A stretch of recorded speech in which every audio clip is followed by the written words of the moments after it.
Danny, let's just start off. Go right back to the start, because clearly there's a lot that's gone on to get to this point. So when did you first have this idea that you wanted to have your own foundation?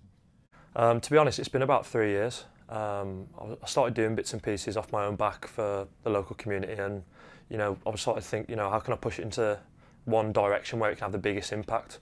So I've sat down, I've had various meetings with people that have got experience doing it, and I've learnt from them really how to go forward with it.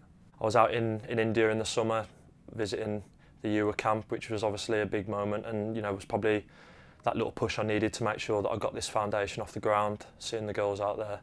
And obviously now I'm back in the Midlands, and I'm trying to try and help all these people. Because talking about that trip to India, because most footballers during the summer will go off and laze about on sunbeds in far off destinations, but you didn't. No, I was sleeping on a bench under a mosquito net. Actually, it was really interesting, big eye opener. And when you go and see those girls out there, they haven't got much money. They're still cooking on coal fires, walking to wells every day. And these girls, they don't have an opportunity to have education. Usually, the Yuva College, they provide education without government funds. It's all from donations, and they give the girls an opportunity to become leaders and develop themselves. I imagine a trip like that can be incredibly humbling, and I guess for you too, because of your family background, it probably meant even more to you to go out there. Yeah, definitely. And you know what, I'm always a person that I like to broaden my horizons, and if I can help along the way, then that's a great thing. I'm a big believer that you've got to help people, and if you're fortunate to be in my position where you can spread the word a little bit and make a bit of change. Maybe I could get one of those girls into a university in England or America, and it could change their life. So I think any cause like that's worth getting behind. Because that's kind of one strand, isn't it? There are 3 parts that you want to support. Yeah. Talk me through those 3 parts.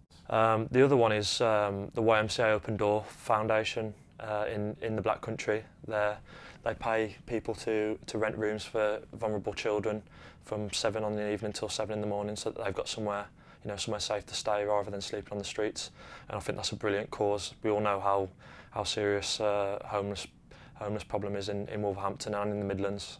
So to try and reduce that and give these young people a chance would be great. And what was the third?